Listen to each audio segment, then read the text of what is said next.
What is the purpose of me spewing verbal diarrhea into a microphone today, you might be asking? Well, I'm very glad that you asked. First and foremost, I am generally stoked that my friend Peter Schiff is going to be back on the Joe Rogan podcast. I just saw that he put a tweet out about that, and he'll be back on Joe Rogan July 14th, so allow me to advertise for my friend. But I'm excited not only because they're my two favorite podcasts in general and worlds will be colliding. I'm excited because the more Peter Schiff we can get out there. First of all, just think about this, all right? You're CNBC or your Fox Business News, and you decide that you don't want to have Peter Schiff on anymore because, well, he doesn't really fit the mainstream narrative, right? I mean, many of you guys know that I started this podcast because the guys that I like listening to, like Bill Fleckenstein and Peter Schiff, weren't getting the play in the mainstream media that I thought that they deserved. I thought the Austrian school needed to have good representation out there, if not for anything else, at least for objective, open dialogue about finance, the markets, capital markets, the macro economy, and those things. I mean, how the hell can you have a dialogue or a discourse about anything involving finance if you can't debate the two biggest schools in finance regularly, right? That would be like just having Democrats or just having Republicans, right? If you had the talking points of one of the two political parties without the other ones, well, you wouldn't really have anything to talk about. Regardless of who's right or who's wrong, you can't flesh things out. You can't have any type of dialogue. But that's not the case in finance, where apparently everybody in the financial media, and I'm not just talking about the people that set the programming for these programs, I'm talking about the anchors that are on certain shows, the people that blog on their own. All these people are out there, and everybody has just subscribed to the Keynesian ideology. So much so that if you go to school and you take finance, or you get a master's degree in finance, or an MBA, or you get a PhD, you're coming out under the Keynesian umbrella. There's no real acceptance of the Austrian school in the mainstream. You come out thinking that the way that we do things now with the fractional reserve banking model and the central banking model and the 2% inflation targets and Neil Kashkari on 60 Minutes and the whole big fat financial hand job is exactly how things are supposed to be. I mean, think about it. If you were born over the last 20 years, or you were born over the last 30 years, anytime since the Greenspan era, that is finance to you. I always talk about the difference between, well, I don't always talk about it. I'm going to talk about it now, though. I don't know why I just said that. But I have talked about it, I think, once, and I've heard Peter Schiff bring it up in his podcast, that the difference between the way that we funded the wars in the 1950s and the 1960s and how we're funding the donut that we have placed on the flat tire of the economy right now are two completely different things. I mean, the government actually, back when the dollar was backed by gold and the government actually needed money, they couldn't just go and print more money. So they had to ask for money from the people. So the government sold war bonds and they asked the country to contribute, because back then when money was backed by something tangible and you needed to get productivity, you couldn't just print money off of a fucking printing press. You needed to generate the productivity by getting real money from the people. So you actually needed to get the money that was already in circulation instead of taking money that wasn't in circulation. And you needed to generate the productivity by having people work to do things that the country needed for the war. Now, we are just printing. Could you imagine if in the 50s and in the 60s, we had the quote-unquote technology, as Ben Bernanke called it? I love it. Technology, folks. This reminds me of that photograph of L. Ron Hubbard auditing a tomato plant. It's that kind of technology. You know, the kind that doesn't really fucking amount to anything. But I just saw that stupid picture last night. This guy hooked a fucking tomato up to an electrometer, one of these stupid fucking things that the Scientologists use, and he plugged the two things into a tomato, and he's standing there looking at the tomato, asking the fucking thing questions, probably, trying to see if he can put the tomato through a lie detector test. That guy had a lot of problems, but that's a different story. But it's technology like that. It's not really technology. It's a cheat code. It's plugging the economy into the Federal Reserve game genie and then mashing a bunch of buttons so that you throw all the programming out of whack, and you're able to modify and kind of overclock things for now, but eventually the costs will come down the road. So the Keynesian school, however, is widely accepted as finance. For most people, they don't know anything differently. I mean, if you're listening to this podcast, chances are you've dialed into the Austrian school a little bit and you understand the criticisms of the Fed, and you understand certainly why we're skeptical of the Fed. And by we, I mean me, as I look around the room and realize there's no one else here but me.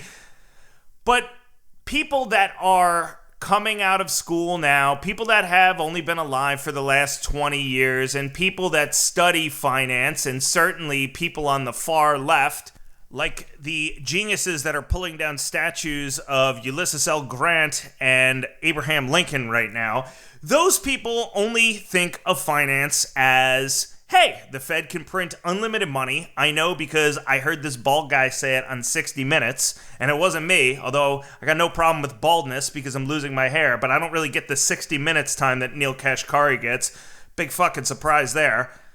But they think that finance is something that can be cured with a printing press. They don't know about what the money supply is. They don't understand the difference between purchasing power.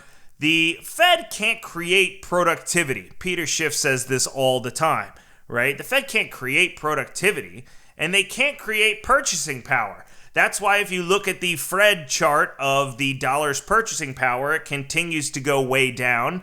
And the price of gold, which many people, including myself, believe is real money and will always be real money, continues to go up.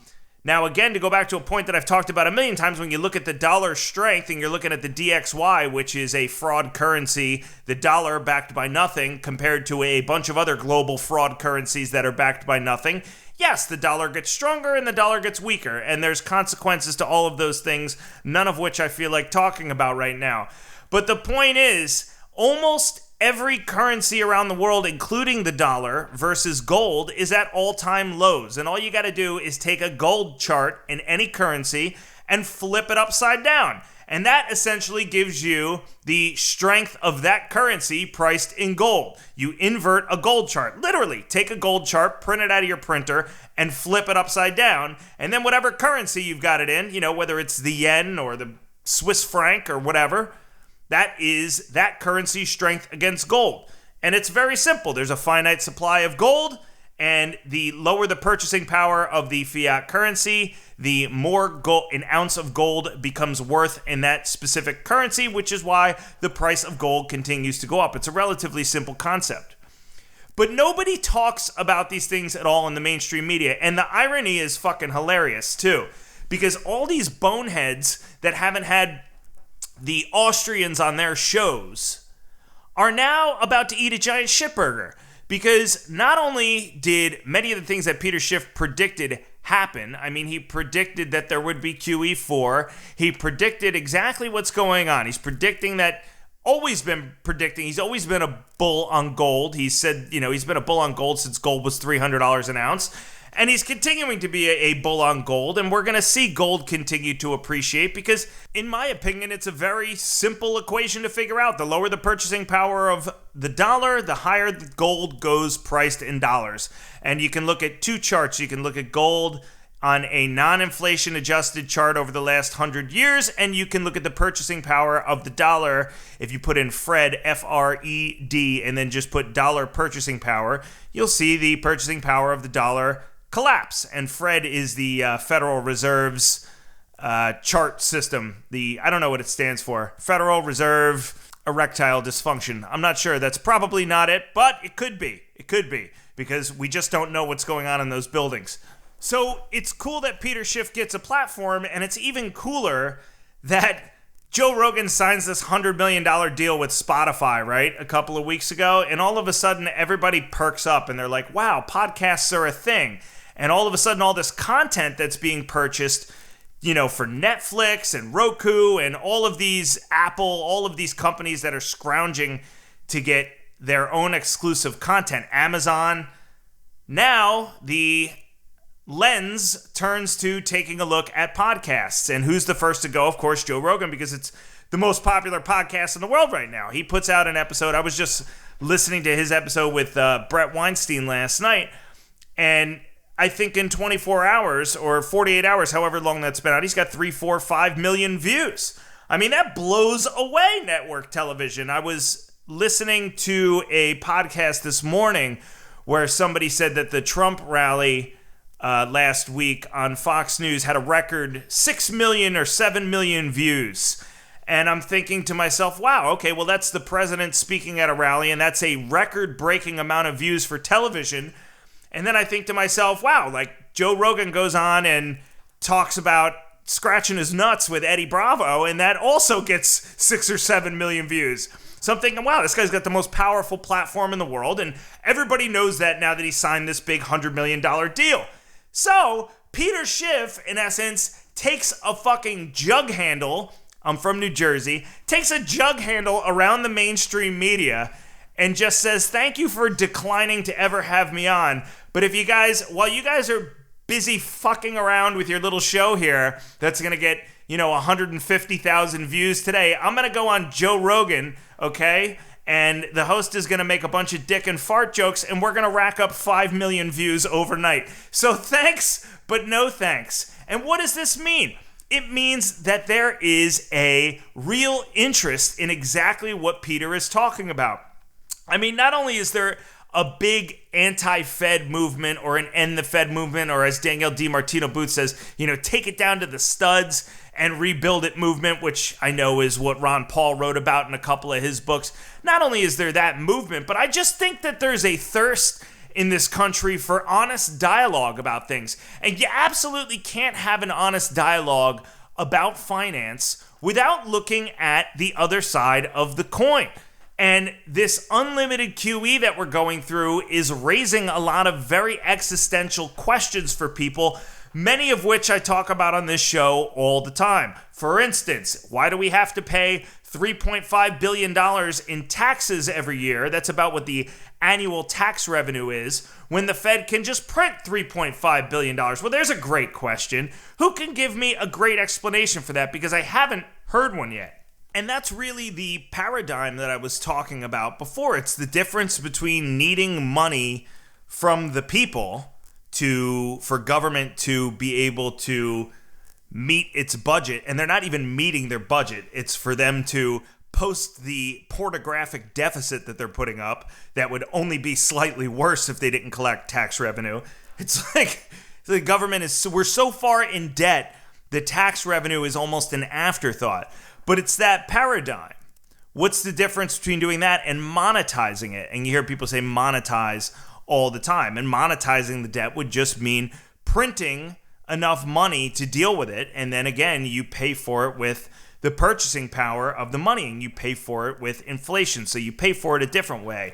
Either way, the everyday person is getting the shit end of the stick in that equation. So it doesn't really matter.